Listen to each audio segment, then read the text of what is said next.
Pressley, who is also the Vice Chair of the Subcommittee on Consumer Protection and Financial Institutions, is now recognized for 5 minutes.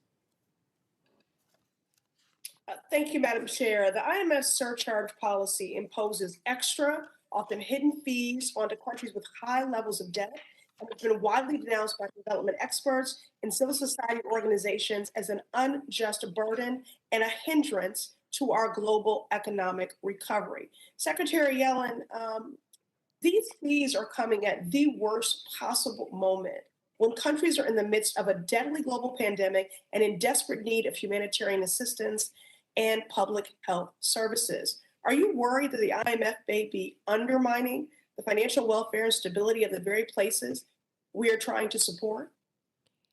I'm supportive of the framework that includes IMF surcharges. They're part of the IMF's risk mitigation framework, and I see them as critical to protecting the IMF's resources and really making sure that they can play a critical role as a global lender of last resort. You know, we're going to rely on the multilateral development banks and the IMF to provide more resources because of the Russian invasion of Ukraine, and we need to make sure that the proper mechanisms are in place, and I think that these surcharges should remain in place.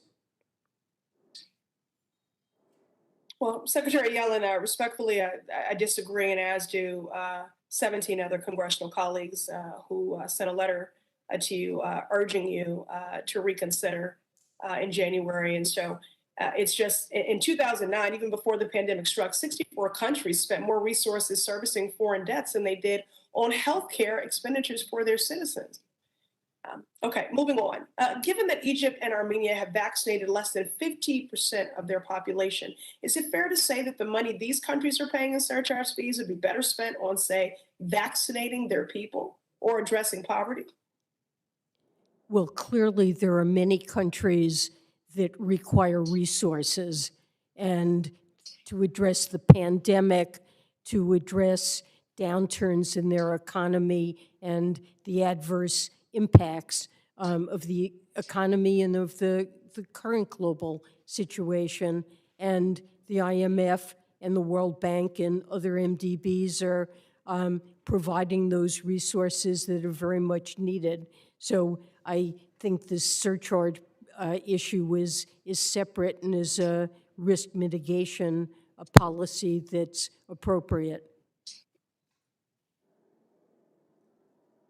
Well, I think the detrimental impacts of these fees is, and its government's abilities to effectively combat the pandemic is not really up for debate. But since you're not willing to go on record and saying that you would suspend these fees, would you at least be willing to go on record and say that you would review this surcharge policy, at least a review of it, just some consideration given the detrimental impacts?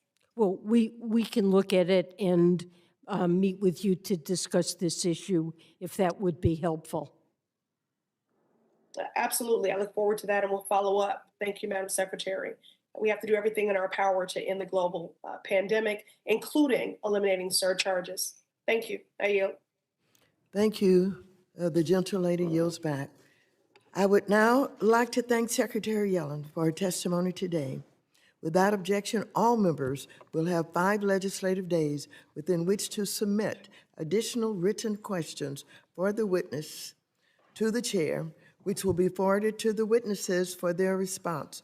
I ask our witnesses to please respond as promptly as you're able. Without